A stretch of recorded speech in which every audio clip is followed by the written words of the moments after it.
የአንድ ሰው ሕይወት ለምን አሁን ያለበትን እንደሚመስል እውነት አስባችሁበት ታውቃላችሁ?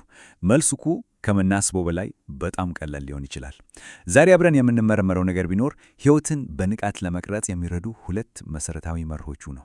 ይሄ ጥያቄ ሁላችንም በሆነ ወቅት ራሳችንን የምንጠይቀው ነው። ለምን እኔ? ለምን ደግሞ የሁኔታ እንላለን። የሚገርመው ግን መልሱ ያለው ከውጭ ካሉ ሁኔታዎች ሳይሆን እዚህ ውስጥ ባለው የአስተሳሰብ እና የስሜት አወቃቀር ላይ ነው። እስኪ ይህን ግንኙነት ትንሽ በጥልቀት እንየው። እንግዲህ የዚህ ሁሉ ነገር ቁልፉ ምንድነው ካልን መልሱ ያለው ልክ እንደ አንድ ሳንቲም ሁለት ገጽታዎች በሆኑ ነገር ግን እንደ አንድ ስርዓት በሚሰሩ ሁለት ተጋዎች ላይ ነው።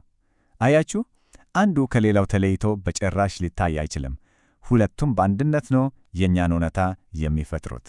እሺ፣ አሁን እነዚህን ሁለት ሕጎች እንደ ድግመት ወይም ምትሃት ሳይሆን እንደ ኃይል ፊዚክስ አይነት ነገር አድርገን የምንመለከታቸው ነገሮች እንዴት እንደሚሰሩ የሚያሳይ መሠረታዊ መርህ ነው ማለት ነው። እዚህ ጋ ነው ልዩነቱ በደንብ የሚታየው። አንደኛው ሕግ ልክ እንደ ማግኔት ነው። በተከታታይ ትኩረት የምንሰጠውን ነገር ወደ ሕይወታችን ይስባል። ሌላኛው ደግሞ እንደ መስተዋት ነው። አሁን በውስጣችን ያለውን እምነትና ስሜት በውጫዊው ዓለም ዝርግፍ አድርጎ ያንጸባርቃል። ለምሳሌ አንድ ሰው ስለ ገንዘብ እጥረት ያለማቋረጥ ቢያስብ ማግኔቱ የገንዘብ እጥረትን ይስባል። መስተዋቱ ደግሞ ያንን የእጥረት ስሜት በባንክ ሂሳቡ ላይ ቁጭ አድርጎ ያሳያል። እነዚህ ረቂቅ የሚመስሉ ጽንሰ ሐሳቦች በቀላሉ እንዲገቡና ጭንቅላታችን ውስጥ እንዲቀሩ የሚያደርግ አንድ ግልጽ ምሳሌ አለ። እስኪ እሱን እንይ። እስኪ በዚህ ምሳሌ እንሄድ። መስተዋቱ አሁን ያለንበትን ሁኔታ ነው የሚያሳየን። በሕይወት ውስጥ ውጥረት ካለ መስተዋቱ ቆይ በውስጥ ምን እየተከናወነ ነው ብሎ እንድንጠይቅ ያደርገናል። ይህ ራስን የማወቅ መነሻ ነጥብ ነው። ማግኔቶ በሌላ በኩል የምንፈልገውን ለመፍጠር የምንጠቀምበት መሳሪያ ነው።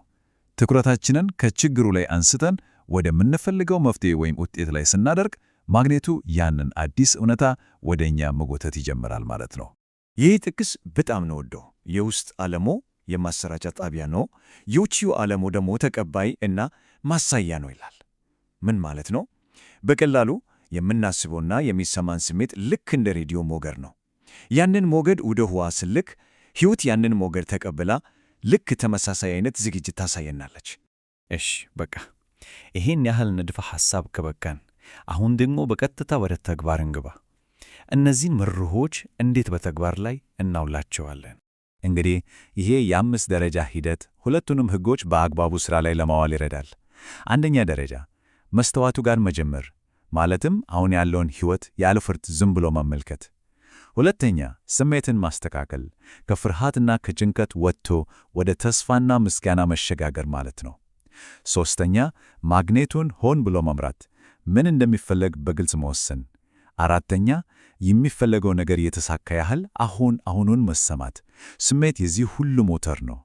እና በመጨረሻ አምስተኛ ያ ነገር እውን እንደሆነ በማመን በዚያ እምነት መሠረት መኖር እና መንቀሳቀስ። እርግጥ ነው በዚህ ጉዞ ላይ ብዙዎች የሚያጋጥማቸው የተለመዱ እንቅፋቶች ወይም ወጥመዶች አሉ። ለምሳሌ መስተዋቱን መቃወም የሚባለው ማለት ነው። በሕይወት ውስጥ ላሉ ችግሮች ሌሎችን ወይም ሁኔታዎችን ተጠያቂ ማድረግ ማለት ነው። ይሄ ኃላፊነት ከመውሰድ ይከለክላል። ሌላው ደግሞ ማግኔቱን መርሳት ነው። ይሄ ማለት በማይፈልገው ነገር ላይ በማተኮር በስህተት ያንን ነገር ወደ ሕይወት ደግሞ መሳብ ማለት ነው። እናም ወደ መደምደሚያው ስንደርስ የሁለቱንም ሕጎች መሠረት የሆነውን አንድ ወጥ መርህ እናያለን። እንግዲህ ይሄ ሁሉ ነገር ምንድነው ዋናው ነጥቡ ካልን በአንድ መሠረታዊ እውነት ላይ ነው የሚያርፈው። ኃይል እውነታን ይፈጥራል። የስበትና የተዘማማጅነት ሕጎች የዚህ አንድ እውነት ሁለት መግለጫዎች ናቸው። በውስጥ ያለውን የኃይል ምንጭ ሲቀይሩ ማለትም እምነትና ስሜትን፣ የውጭው ዓለም ያንን አዲስ ኃይል ለማንጸባረቅ ራሱን ማስተካከል ግድ ይለዋል። ይህ ሁሉ ነገር ወደ አንድ ኃይለኛ የአመለካከት ለውጥ ነው የሚመራው። ሕይወት በአንድ ሰው ላይ የሚደርስ ነገር ሳትሆን በሱ በኩል የምትፈስ ነች። ይህ ማለት ከተጠቂነት ስሜት ወጥተን የራሳችንን እውነታ በንቃት የምንፈጥር ፈጣሪዎች ነው ማለት ነው። ስለዚህ ይህንን ትንታኔ በሁለት ቀላል ግን በጣም ኃይለኛ ጥያቄዎች እንጨርስ።